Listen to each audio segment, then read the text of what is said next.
Hey, what is up, everybody? I have some questions about AI for you. You know, that's what we're talking about today on Index Card Insights, episode 96 Questions about AI.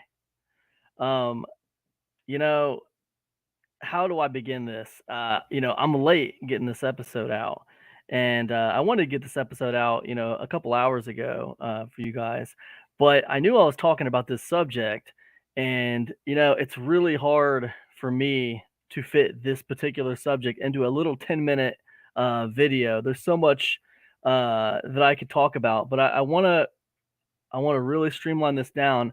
I have three big questions that I want to ask you when it comes to AI. And I'll give you my opinions on these questions, but I have three big questions, and they're questions for you. I want to know your opinions on these questions. I'll give you my opinions, but I want to know your opinions. The thing is, a lot of people are afraid of AI right now, and a lot of people are excited about AI right now. I think when ChatGPT launched in November of last year, it kind of put the world on notice at how far AI had come and what is possible and where it's probably going to be going.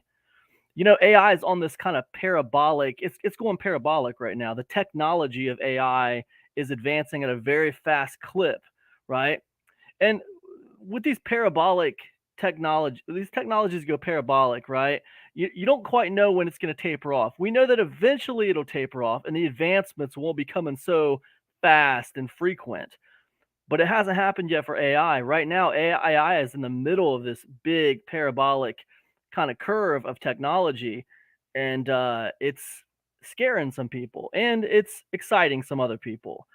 Recently, I just like last week, I read this open letter that Elon Musk posted. And I want to read it to you now, and then I'll get into the three questions I have for you. Because I know that most of you probably have heard of this letter, but most of you probably haven't took the time to go over there and read it. You heard about it, but you didn't go read it. Well, the letter's not very long, so I'll just read it to you really quickly. But I do want you to know that when I printed off this letter, I printed it off, and when I printed it off a few days ago, it had over 2,500 vetted signatures. Okay, and now it has over 9,300 vetted signatures with a little warning at the bottom that says it actually has over 50,000 signatures, but they're vetting and verifying all the people who have signed it, and they're putting all these prominent people who have signed it up at the top. I'm talking about real leaders in the AI community. I'm talking about like professors and leaders in universities and like the president of Pinterest, and like a lot of people have signed this letter, this open letter. So it's interesting, but let me read it to you and then I'll ask you the questions I want to ask you. Okay. So this is how it goes. AI systems with human competitive intelligence can pose profound risks to society and humanity, as shown by extensive research and acknowledged by top AI labs. As stated in the widely endorsed Asilomar AI principles, advanced AI could represent a profound change in the history of life on Earth and should be planned and managed with commensurate care and resources. Unfortunately, this level of planning and management is not happening, even though recent months have seen AI labs locked in an all-out of control race to develop and deploy even more powerful digital minds that no one, not even their creators, can understand, predict, or reliably control. Contemporary AI systems are now becoming human competitive at general tasks. And we must ask ourselves, should we let machines flood our information channels with propaganda and untruth? Should we automate away all the jobs, including the fulfilling ones? Should we develop non human minds that eventually outnumber, outsmart, obsolete, and replace us? Should we risk loss of control of our civilization? Such decisions must not be delegated to unelected tech leaders, right? Powerful AI systems should be developed, right? They should be developed only once we are confident that their effects will be positive and their risks will be manageable. This confidence must be well justified and increase with the magnitude of a system's potential effects. OpenAI's recent statement regarding artificial general intelligence states that at some point it may be important to get independent review before starting to train future systems, and for the most advanced efforts to agree to limit the rate of growth of compute used for creating new models. We agree. That point is now. Therefore, we call on all AI labs to immediately pause for at least 6 months in the training of AI systems more powerful than GPT-4. This pause should be public and verifiable and include all key actors. If such a pause cannot be enacted quickly, governments should step in and institute a moratorium. AI labs and independent experts should use this pause to jointly develop and implement a set of shared safety protocols for advanced AI design and development that are rigorously audited and overseen by independent outside experts. These protocols should ensure that systems adhering to them are safe beyond a reasonable doubt. This does not mean a pause on AI development in general, merely a step back from the dangerous race to ever larger, unpredictable black box models with emergent capabilities. AI research and development should be refocused on making today's powerful state of the art systems more accurate, safe, interpretable, transparent, robust, aligned, trustworthy, and loyal. Almost done, guys. In parallel, AI developers must work with policymakers to dramatically accelerate development of robust AI governance systems. These should, at a minimum, include new and capable regulatory authorities dedicated to AI, oversight and tracking of highly capable AI systems, and large pools of computational capability, provenance and watermarking systems to help distinguish real from synthetic and to track model leaks, a robust auditing and certification ecosystem, liability for AI caused harm, robust public funding for technical AI safety research, and well resourced institutions for coping with the dramatic economic and political disruptions, especially to democracy, that AI will cause. Humanity can enjoy a flourishing future with AI. Having succeeded in creating powerful AI systems, we can now enjoy an AI summer in which we reap the rewards, engineer these systems for clear benefit of all, and give society a chance to adapt. Society has hit a pause on other technologies with potential catastrophic effects on society. We can do so here. Let's enjoy a long AI summer, not rush unprepared into a fall. Right? So that's the open letter, you know? And he's basically saying that, hey, we're advancing this stuff too fast. Um, so that's the letter, and I wanted to talk to you about that. I have some questions for you. Before I ask you these questions, I want you to know that Goldman Sachs just released a report like last Sunday that said that they anticipate artificial intelligence, could displace 300 million jobs. It could affect 300 million jobs. Um, you know, coming soon, right? Like not even like 10 years from now, just very, very soon. They anticipate, yeah, they anticipate 300 million jobs could be affected by artificial intelligence in the very near future. Now, think about that. 300 million jobs, that's basically the entire population in the United States. So now they're talking about worldwide, but that's basically the whole population of the United States. So that's a lot of jobs affected by AI. So it's interesting. I've been studying this for a couple days now, since this open letter came out. Because of all the people that signed this, I know a lot of people want to say that like Elon Musk is just kind of like angry man, shouting at cloud when it comes to AI. And I know other people also try to criticize him because he, runs companies that benefit from the advancement of AI. But this letter makes a lot of sense. It's been signed by a lot of people who 100% agree with him. It's been signed by people who are deep in the trenches of AI. So there's a lot of merit to the open letter. Now, the bad news about the open letter is this is not going to happen. No one's going to stop advancement of AI. AI is like the genie's out of the bottle, and you can't put the genie back in the bottle. There's already, people disagreeing with this letter. There's already two sides formed on this issue.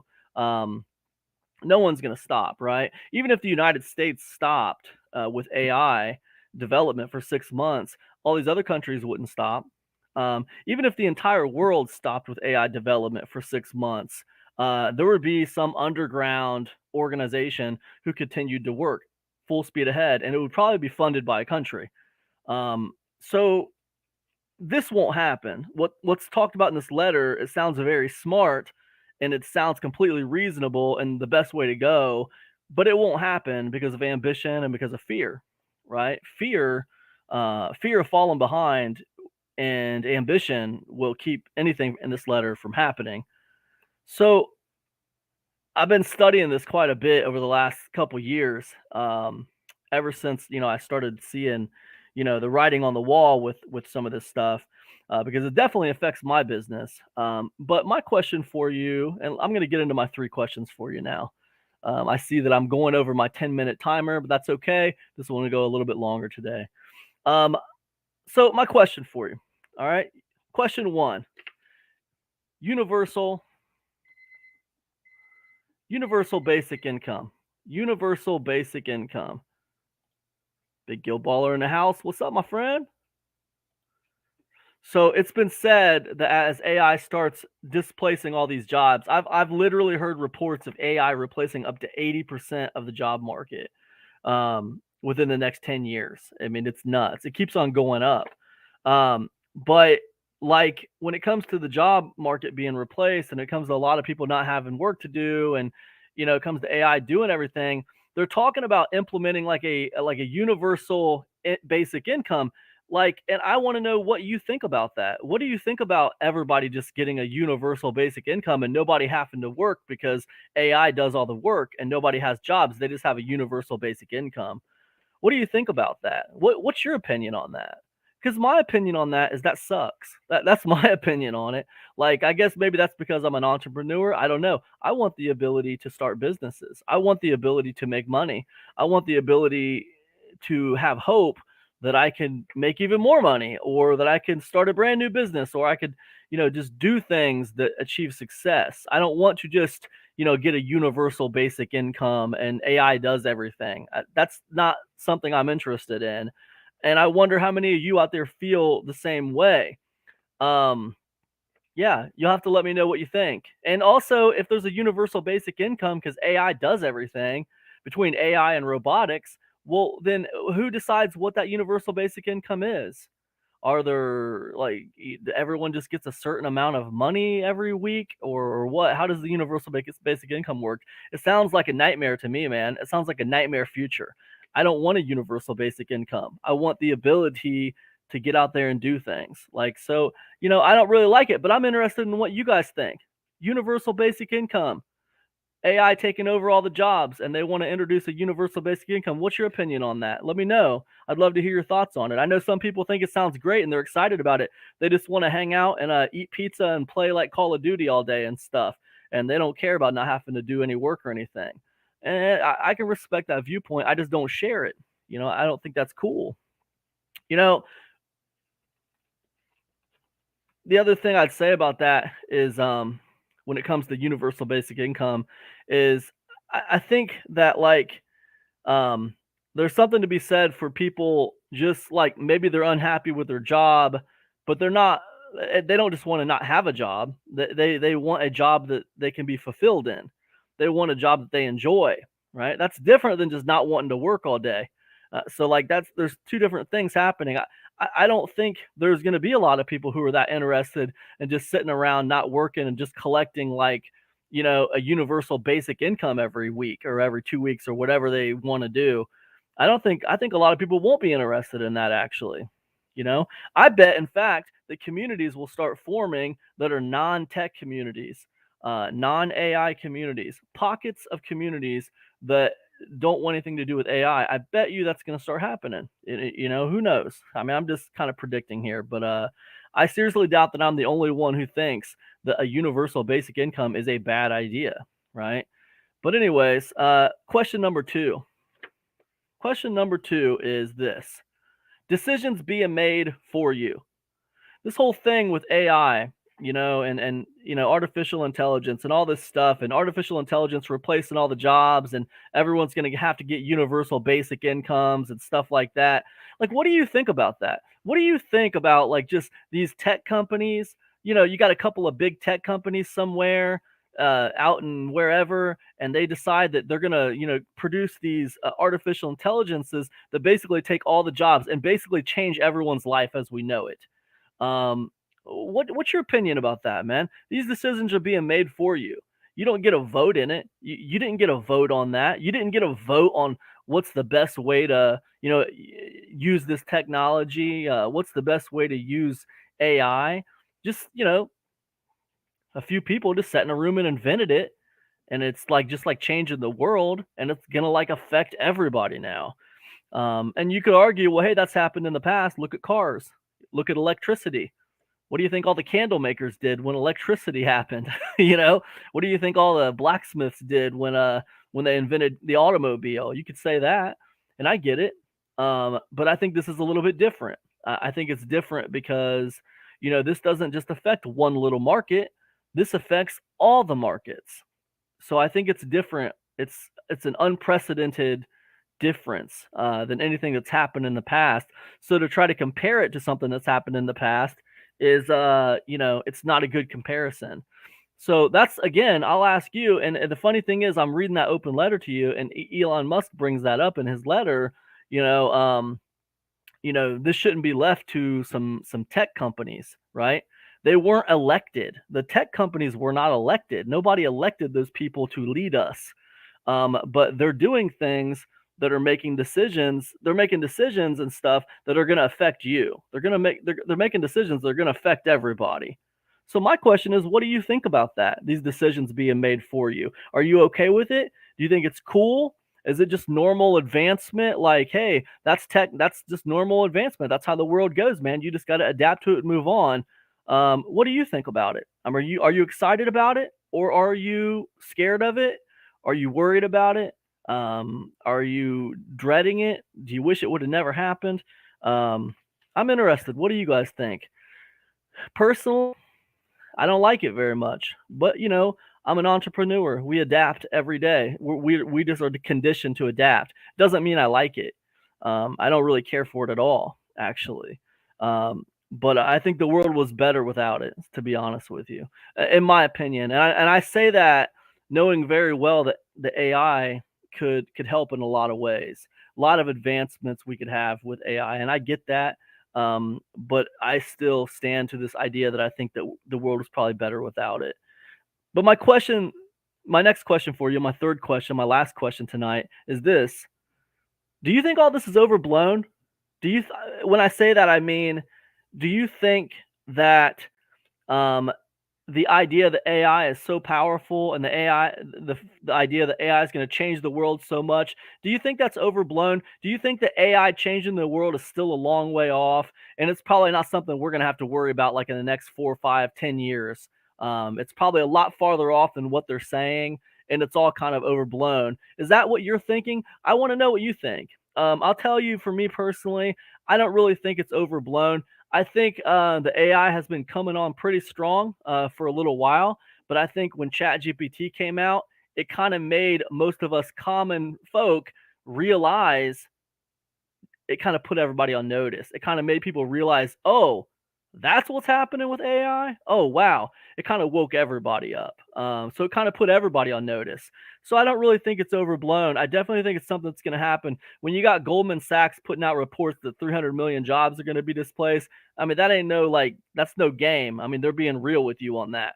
That's coming straight from Goldman Sachs. So that's, they're not putting out no games in the reports. So Big Louis Cipher in the house says humans in America are lazy and they take no pride in their work in all general service areas, and it's only getting worse. I feel like set them down, let them stay home, pay them the universal income. Yeah, I don't feel that way, man.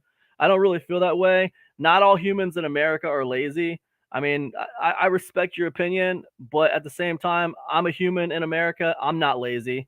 I work really hard, and I think a lot of entrepreneurs who live in America work really, really hard. And I tell you, a lot of the most successful people in America, they work their butts off.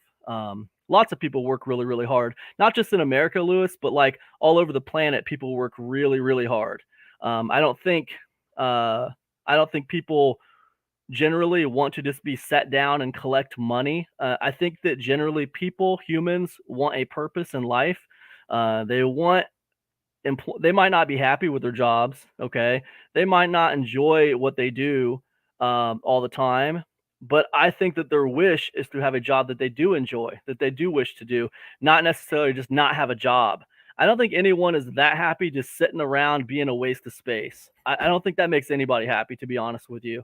But that's my opinion. And man, I super appreciate your opinion, Lewis, Gil Baller, everybody else who tuned in on this one. Even if you watch this on replay, guys, I'd love to hear your opinions. You don't have to agree with me. That's totally cool if you don't. I'm kind of an old dude, and your opinions might be different than mine, and I'm totally cool with that. As long as we can all get along and respect each other, everybody can have their own opinions. It's totally cool. So, anyways, guys, listen, that's all I got. If you like this conversation, man, I do a deep dive once a week. You can check it out in ECIC group calls. We do mostly educational stuff in ECIC group calls. This one is kind of a deviation of topic here with the AI, but I just wanted to bring it up because it was on my mind. And it's starting to play such a big part. Big Gil Baller says great information. Thank you, man. I appreciate you guys hanging out. You can check out ECIC group calls. You can find that over at epicconversions.com. You can find all the stuff I got for sale at epicconversions.com. And guys, thanks so much for hanging out with me tonight and being a part of my little talk on AI. If you guys want to see me talk about this topic more, just let me know. We'll do another one sometime. So, all right, guys, listen, I'll see you guys tomorrow for another episode of Index Card Insights. Peace, everybody.